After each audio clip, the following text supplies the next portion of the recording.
دغه رنګ عزتمندو د جنازې مسله ده. اکثر خلک تاسو ګورئ د جنازې جمع ولاړه وي او د جنازې مونځ کېږي، ډېر کسان مونځ نه کوي. تپوس وکړي هلکه ولې؟ وایي ما له د جنازې مونځ نه راځي. د جنازې د مونځ څه دومره ګرانه طریقه نه ده عزتمندو، ډېره آسانه طریقه ده. او دا یاد لري عزتمندو د جنازې مونځ چې کوم دا مونځ پکې وایو، مونځ موږ سبق ته وایو، هغه سبق او اورات او دعاګانې چې وي دا پکې د سره فرض دي نه. په جنازه کې عزتمندو صرف دا دوه فرضونه دي بس. په جنازه کې ودرېدل فرض دي، هغه کس چې تندرسته وي. قیام پکې فرض دی او دویم نمبر فرض چې کوم دی هغه څلور تکبیرونه ویل پکې فرض دي.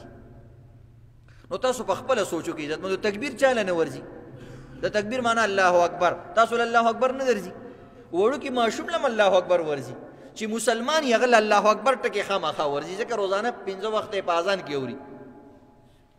نو د جنازې مونځ څومره آسان شو، ودرېدل هم ته شیخه مزیدار ولاړې سوټېډ بوټېډ او الله اکبر هم دله درځي. نو بس قصې ختمه. په جنازه کې دوه فرض دي او دواړه بالکل آسان دي.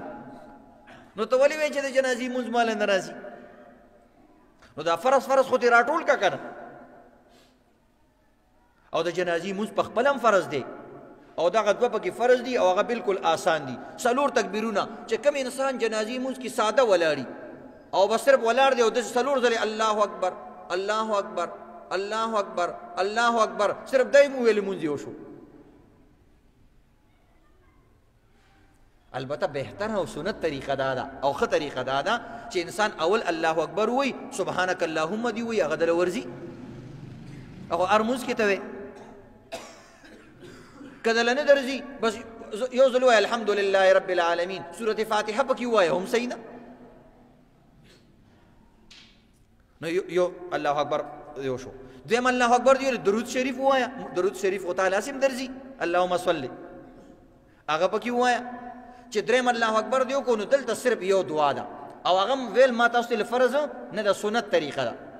نو هغه اللهم اغفر لحینا ومیتنا وشاهدنا وغائبنا چې دا نه درځي نو داسې وکړئ اللهم اغفر للمؤمنین والمؤمنات. څومره اسانه شو. دا خو اکثر خلکو اللهم اغفر للمؤمنین والمؤمنات. یاره دام نه درځي نور درته اسانه بیانو. عزتمندو خو مونځونه مه پرېږدئ، کیدای شي ستا د دعا د وجې نه ته ډېر ایمانداره کس یې، ټیک د مونځ خو دله نه درځي خو نور ډېر ایمانداره کس یې، کیدای شي ستا د دعا د وجې نه دا مړی خدای وبخي. نو نه دي پرېغوستل پکار. بعضې کسان مثلا مونځ او دس کې کمزوري خو نور ډېر زیات ایمانداره خلک دي. نو الله ته خو د چا یو صفت خوښي، د چا بل صفت خوښي. نو د دې وجې نه عزتمندو که دغه دعا هم نه درځي اللهم ربنا دعا خو درځي که نه مونځ کې اخره کې ته وایې اللهم ربنا آتنا فی الدنیا حسنه وفي الآخرة حسنه وقنا عذاب النار، دقه دعا پکې ووایه. نو نوې پکې یو څیز هم نه شو. یو سبحانک اللهم شوه، دویم درود شریف شو او دریم چې کوم دی اللهم ربنا شوه او څلورم تکبیر دی وکړو مونځ ختم. څومره اسانه طریقه ده.